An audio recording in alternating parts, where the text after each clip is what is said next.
Hello, everybody.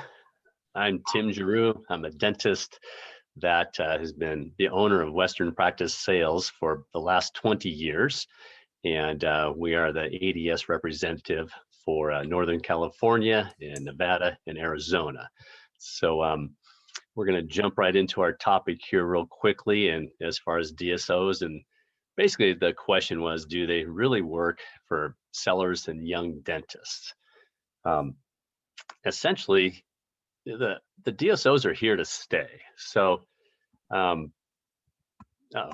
Lauren, my screen is not moving on me this time again. So let me try that. I don't know what happened there.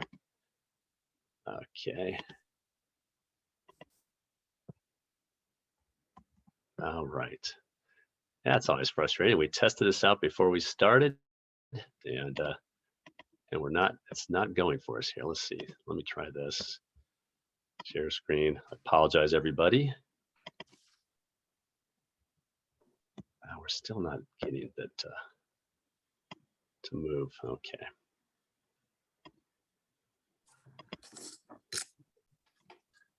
Aha, there we go. Thanks everybody for being patient here. So anyway, so why did it take so long for the investors to jump into the business of dentistry? That's a great question. Basically, they're here to stay, as I was saying, because most of the time it's right now it's the profit for the buyer and the seller. And so now back in 1983, I was part of actually one of the first DSOs out there. And it was called Denta Health. It was in Arizona. They had about 12 or 15 offices, and they had TV commercials and everything else. And the only thing that took them down was probably the 1989 stock crash. And that's kind of that happened then. So let's see. Lauren, can you hear me still? I'm not seeing if I can see my slide anymore. So basically, it's the debt and the mindset of the buyer. So back then, everybody wanted to be their own boss. Nowadays, the millennials, the statistics are that they don't want to do that anymore. And so basically, the ADA just last week came out with a study and basically said that back in 2005, 88.5% of the dentists wanted to be their own boss. And since then, now in 2021, only 80.3% want to be their own boss. The other interesting part of this was that so for female dentists, it said back in 2005, 68% wanted to be their own boss, and now it's only 59%. And they basically said that only 35% of the class are female now, but in California, I would say that's coming closer to 50%. So some of the issue is now that we don't have as many buyers that want to be their own boss, and of course, and then that's what the DSOs are relying upon is hiring and those folks to do that. So basically the debt nowadays too. When I got out of dental school in '83, the debt was maybe 25,000. Now the debt is 500,000. So the buyers are a little bit more cautious about jumping into their own businesses, and that's some of the problem that we're having now. So basically, we're going to talk about the buyer and seller issues, moving forward here, and it's good for both buyers and sellers to hear this. So we're going to start kind of with the sellers, but the buyers need to hear this, because the reasons why the sellers should be considering possibly not selling their practice to a DSO are the exact reasons why a buyer should actually consider owning their own practice. So the usual DSO model, most of the time, the holdback is almost certain, which means true story on $1 million practice. Friend of mine, I won't say where, sold to one of the largest DSO players years ago. And their model was they kept 20% back of the sales price. They paid 10% on his first anniversary, 10% on the second anniversary.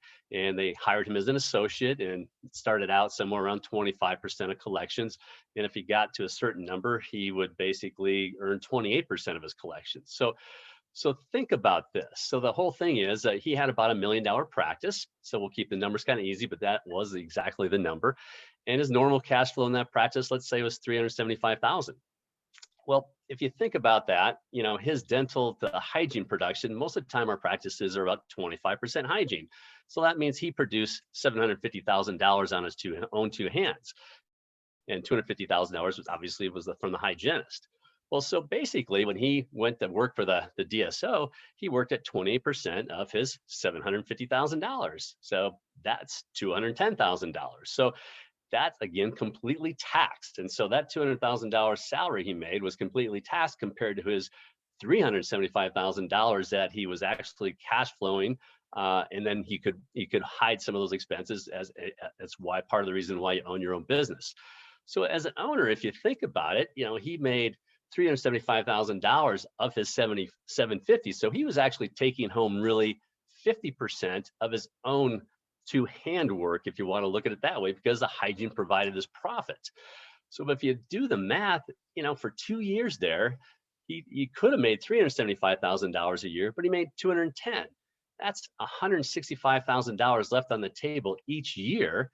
And he actually stayed back and worked 3 full years. So again, it's just if you do the math, I mean, that's for a seller, that's why they're buying your practice. There's a lot more profit in there perhaps than you realize.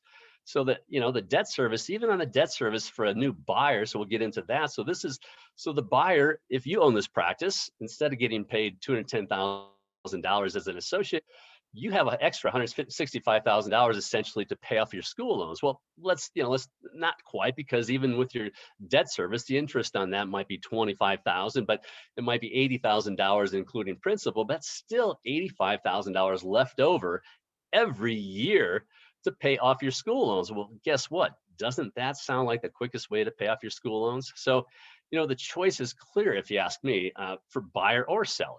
So now there's some reasons why as a seller, I mean, I sold my practice to a DSO, so eventually, so we'll get into that. But the whole point is that, DSOs care more about money and not really patient care.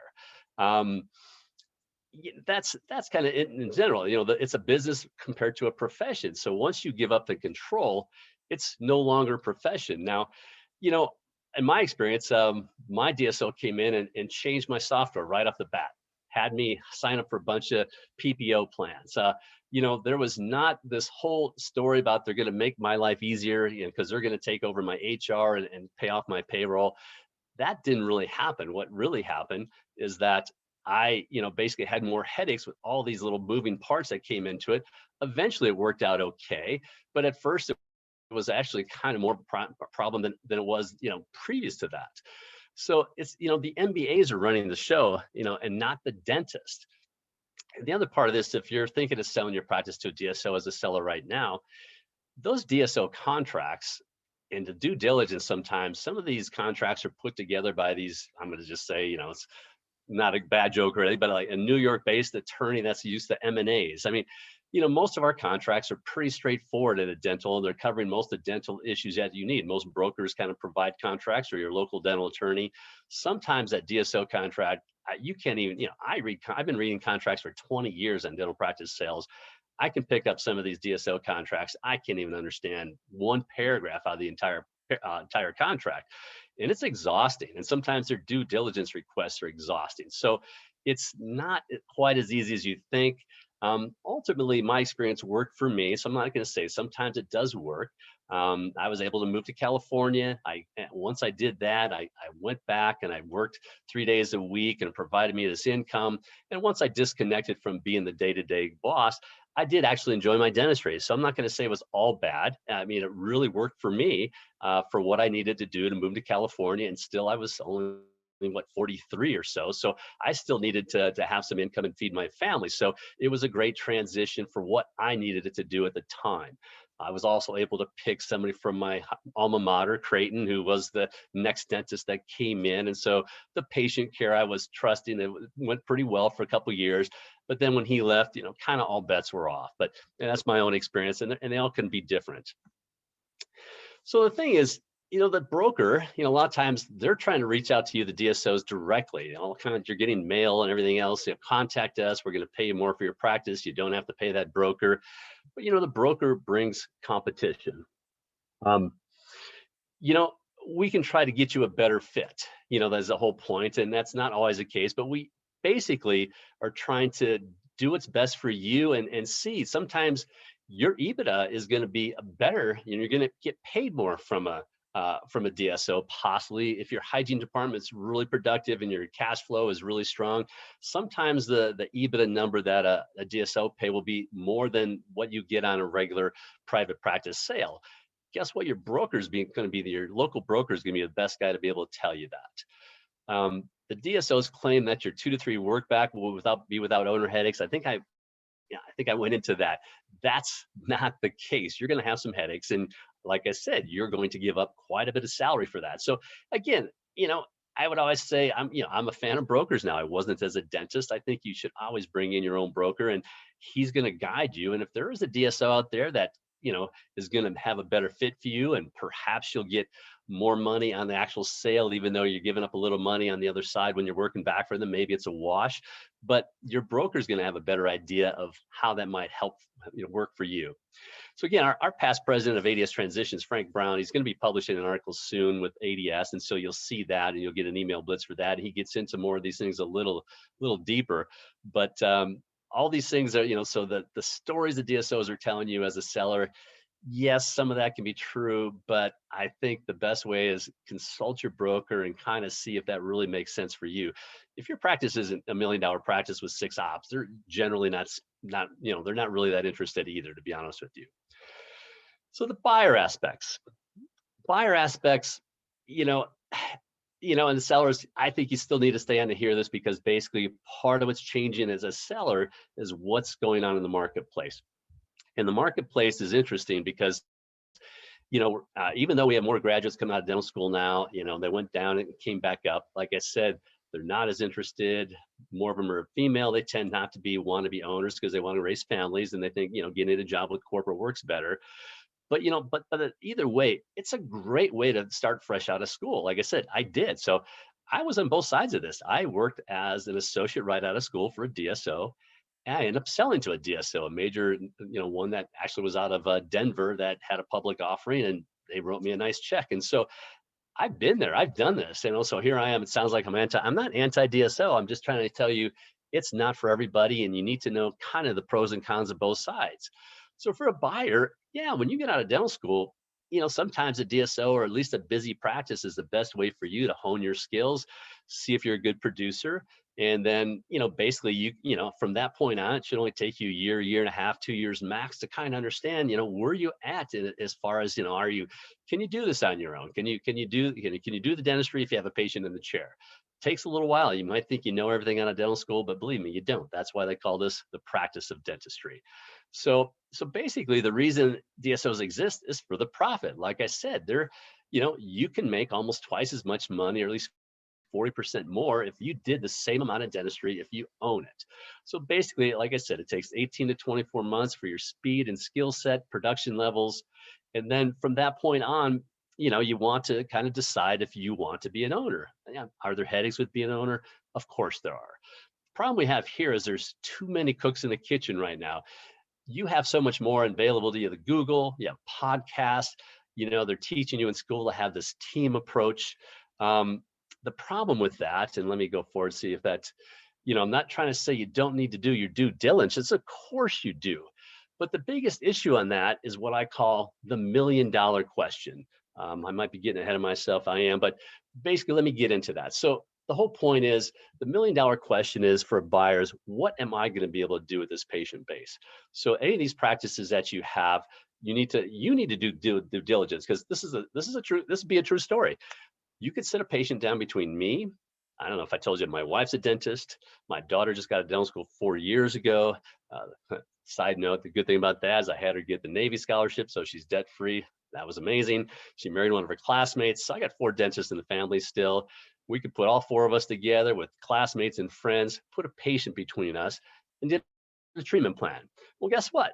We're going to have a treatment plan like, it looks like you need your teeth cleaned a couple times, and we'll wash the rest of this stuff. At some point, you're going to need some crowns or a fill-in or 2. And then we may have somebody, maybe even in my own family, that says, boy, we need to really look at your TMJ. We need to do this, and the other thing. We may have to, change your bite. We may come up with a $15,000 treatment plan. I mean, that's the point. I mean, think about that. So the thing is, you can have all your attorneys, your accountants, and everybody else. They could be dental attorneys. They can have all this information. And my favorite is my friend has bought 2 practices. He's an expert. So yeah, I do this 100 times a year for 20 years, but somehow this friend of this buyer who hasn't bought a practice before has a friend that bought one, and he knows probably more than I do about dental practices. So the point is, you know, if you're the CEO, you own this decision.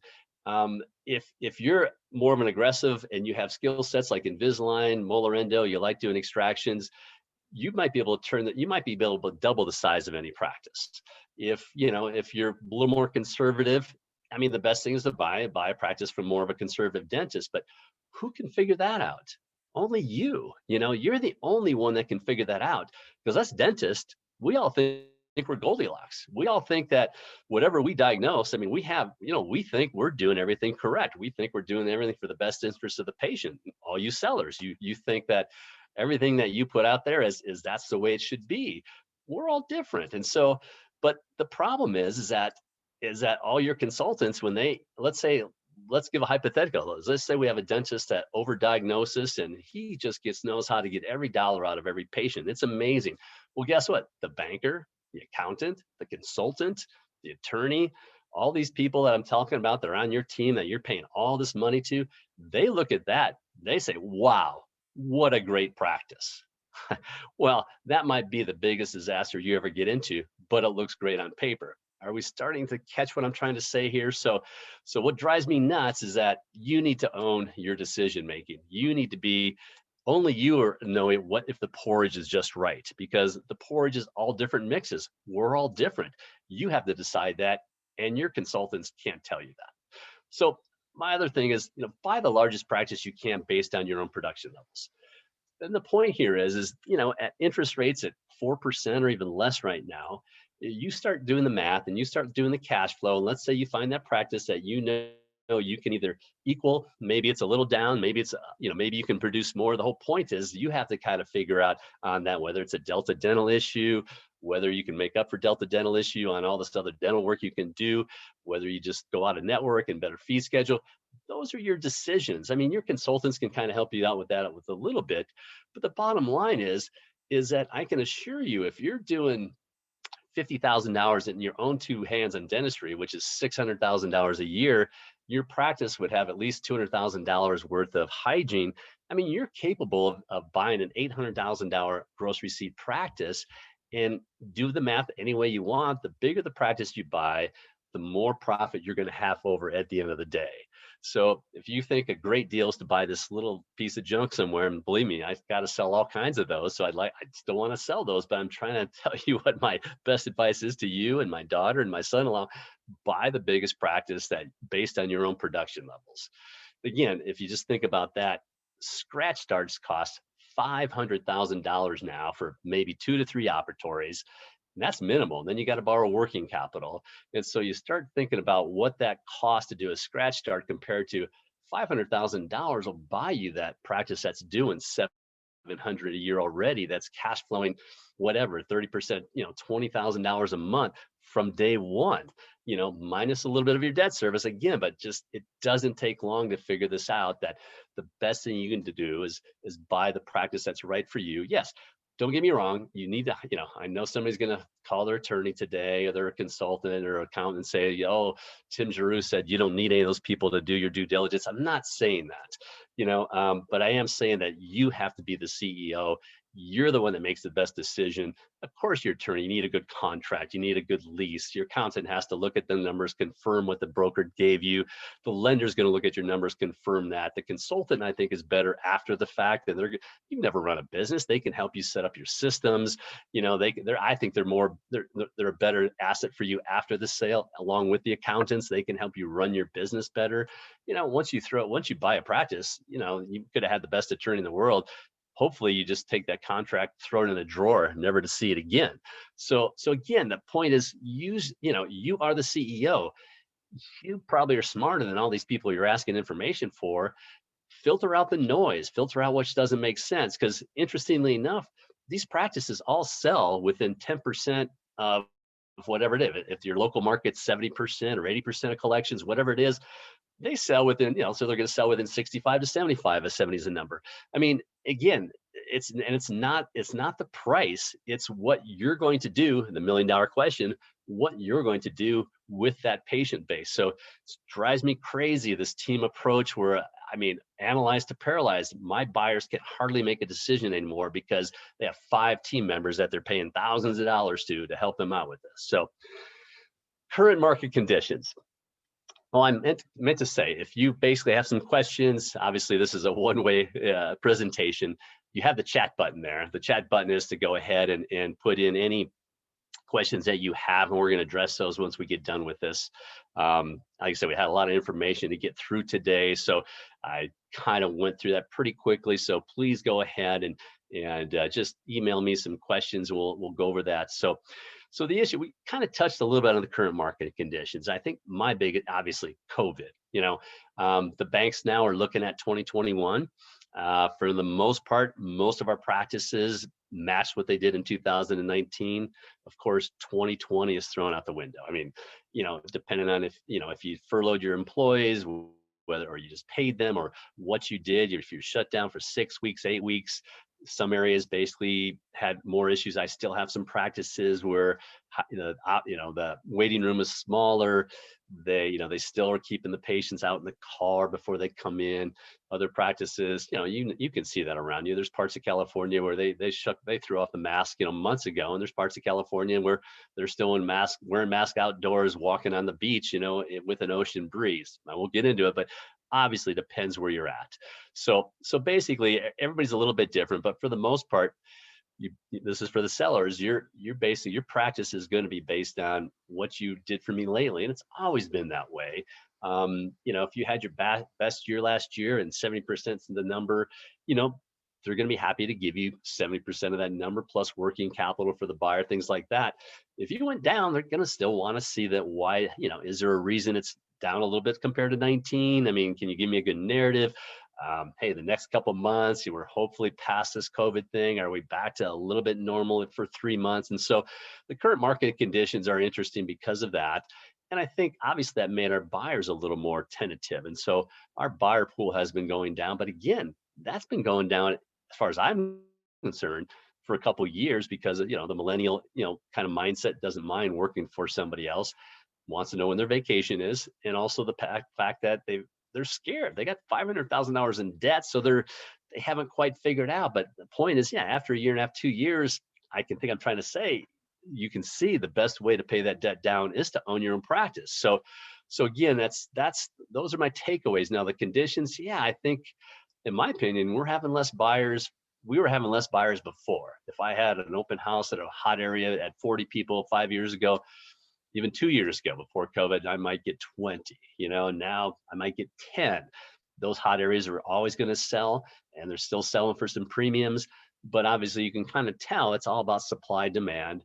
And most of our baby boomers are starting to say, hey, I think I'm ready to do this now. That COVID was fun. I enjoyed my time off. And so I think it's time to go ahead and consider selling. So I have more practices than ever to sell, fewer buyers for the reasons we gave. And so supply demand issues are just kind of there. National averages, I think, are still hovering around 68, 70% of collections.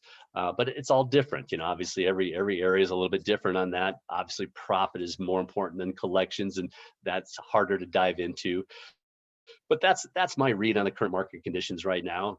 Again, we're going to see more and more DSOs coming into, they're just starting to come into California. That may or may not be a good play. If we can't find some of these young dentists to buy your practice, maybe the DSO is, but again, that's going to be a larger practice.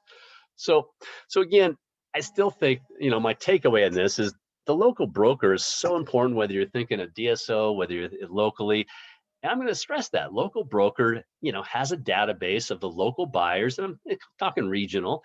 I think the best thing you can do is go with somebody, a local broker. Now, ADS Transitions is nice because we spent a ton of money on SEO, SEM, and nationally. So your local broker is going to get some national exposure through ADS. And most of us have our own SEO, SEM things for our own company, as I do, like Western Practice Sales. So I'm hitting it from every different direction to build this database of ready buyers. And then we pass them along to our lenders. And we have 3 lenders that we work, not exclusively with, but are part of our group to help us, pre-qualify everybody. That's Provide, Bank of America, and now Huntington. So So basically, you buyers can get pre-qualified. For you sellers, yeah, we can still get 100% financing. That's what I mean. So you don't have to take a hold back from a DSO.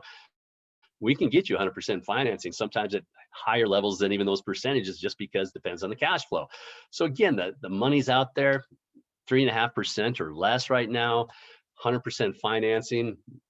Sellers, it's still there. Buyers, it's still there. Buyers, you can pay off your debts sooner if you buy the right practice for you, but obviously that's up to you to figure out what the right practice is. And your local broker, I think he's the guy. I mean, basically, he's the guy he's there in that region. He has most of the buyers there. He knows what the practices should sell for, and he probably has a handle on some of these DSO players, which ones are full of it and which ones may work well for you. So again, that's kind of my slideshow here. I'm trying to figure out how to get back to my Zoom screen. There we are. I will go ahead and put on the chat. It looks like we've got a few messages here. So what are the criteria to determine the quality of a DSO organization? That's a great question. Sometimes these guys all tell you everything you want to hear. They tell you you're going to make your life easier. They're going to pay you more money. They're going to do this, that, and the other thing. Same thing with the buyers. Well, the buyers, they're going to give you a great job that hopefully you learn something from for a couple of years. And that's the other part. Pay attention to what's going on the front desk. Learn something about the business for that year and a half, 2 years. But as far as that goes, you get an experience with some of the DSOs. Hopefully they've been around. There's a lot of new ones popping up, and they all act like they got all this money and they're already funded. That doesn't work out sometimes. So hopefully the brokers trying to get these guys to prove that they are funding, get their contracts to see if they truly are going to be very tedious to work with, and then find out this holdback. They almost all have some type of holdback, 2 to 3 years. Next one, will there be a large influx of practices coming on the market because dentists have been forced to work longer, store stock? That was true back in, I think, the last crash in 08. I mean, we kind of took a dip in practice sales. I'm not seeing that now. If we have another big market crash, I think, the market took off after that. Most people have made that back and then some. And I do think they've kind of rearranged their life priorities. And so I think the sellers are coming into the market. So I still think we're going to have an influx of practices coming in, even if we see some type of stock market, issue here coming up. Next one, are young buyers realistic to deal with from a seller's viewpoint? Do they want a Lexus for the price of a Chevy? Again, that's part of the reason why you hire a broker. I mean, I just got a message today. Somebody's thinking of listing their practices, thinks they have 2 or 3 buyers already, don't even have an idea what the practice is worth, but somehow they have 3 buyers. Well, does that make sense? I mean, I got a buyer for me, but I have no idea what they think they're going to pay, and they don't know what they think they're going to pay, but somehow, they each know somebody that sold a practice somewhere, and they may have heard a percentage somewhere. So somehow that's all going to work out. Well, again, the broker is kind of the referee, even though we represent sellers. Let's make that clear. We do not represent buyers most of the time. We can talk about that sometime with buyers in a different, thing. But the point is that that's why you hire a broker that knows what he's doing. He knows what the market's supposed to go. He knows what reports are supposed to be gathered from that practice to get the best information out there to allow the buyer to make a good decision. Because guess what? The only time sellers get sued if the buyer falls on their face, so, word to the wise seller. I mean, you're not, if this doesn't work, if you really got a bad feeling for this buyer and you're pretty sure it's a terrible match and they're going to fall on their face, well, they never point the finger at themselves. Like I said, they're always going to point it back, point it back at you that you didn't tell them something they were supposed to. So the idea is that, that's so do they want a price of a Lexus for the price of a Chevy?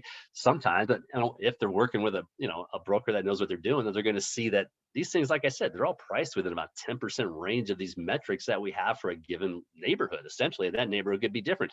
East San Jose in my department is totally different than West San Jose. I mean, it's San Jose, but it's a huge difference. Anyway, what does a young buyer see as one of the typical problems, difficulties dealing with a typical retiring seller? I don't see too many problems with the sellers normally, to be honest with you. the young buyer's expectations that the seller's supposed to stay on and help transfer, sit in the waiting room, 8 hours a day, 4 days a week for a year to just shake hands with the buyer. No, I mean, for the most part, we don't want our sellers around. The buyer, the patients, and the staff need to know there's a new sheriff in town. And never they're going to come back because that's where their x-rays are at. That's where the hygienist is at. That's where maybe one key office person is at. But again, God forbid they don't want to get irradiated, again. So they're going to come back to where their x-rays are at. So normally that's what we do works. And, I talked to a banker in our industry one time and went back to this practice sold in Orange County for 6 recalls. And the difference was the new buyer could barely speak English. He went back for 3 years, 6 recalls, and finally said, my gosh, I can't even hardly understand this guy's English. I think I'll find a new dentist finally. That's my point. You went back for 6 recalls. I mean, you'll get usually several tries as a buyer to convince these patients that you're a nice guy and they should listen to you and stay with the practice. And so that's why this works. Normally sellers just want to ride off into the sunset. It's the buyer that says, oh, I want the seller to stick around and shake hands or whatever. And again, the staff and the patients have to know there's a new sheriff in town. I mean, think about it. You just diagnosed a couple crowns on Mrs. Smith. You're the young buyer. You see the old seller in the hallway. Do I really need that crown? Look, doc, he wants to do 2 crowns on me up here. You said it was okay for the last couple of years. I'm just, you said it was okay just to watch, So think about what you really think you're going to get with that seller sticking around. And buyer breaks a cusp on number 12, doesn't hurt. Just that little rough edge, you come in, you can't do the crown right away, smooth it off, say, hey, I'll see you next Tuesday. They go to the front desk. Hey, is Dr. Old Seller, is he around? Yeah, he's his next appointment is, 2 months from Thursday. This feels okay. I want him to do my crown. So again, I mean, so my issues, I don't think are from the sellers per se. I think it's the buyer's perception, because they get, again, podcasts like, oh, you need this really fancy transfer of goodwill and mentorship and all those things. Honestly, your school debts are so big, most of the time you need to do all the dentistry that's in that practice most of the time. So if it's a 2-doctor practice or a 1.5-doctor practice, yeah, great. You need to hire, maybe the old doctor stays on as your associate. So anyway, I think, yeah, I got over that information pretty quickly. I'm not seeing any other questions here that came up. So if we're all good, that's pretty much my little dissertation on DSOs and why both buyers and sellers need to kind of dig into the details a little more. And I do really think, you buyers, you need to be your own CEOs and determine, like I said, when your time to go out and make a lot more money and pay off your school loan. So those are the points I want to get across today. I appreciate everybody listening, and thanks for all checking in. Take care. Thank you for joining us today. The webinar is now concluded.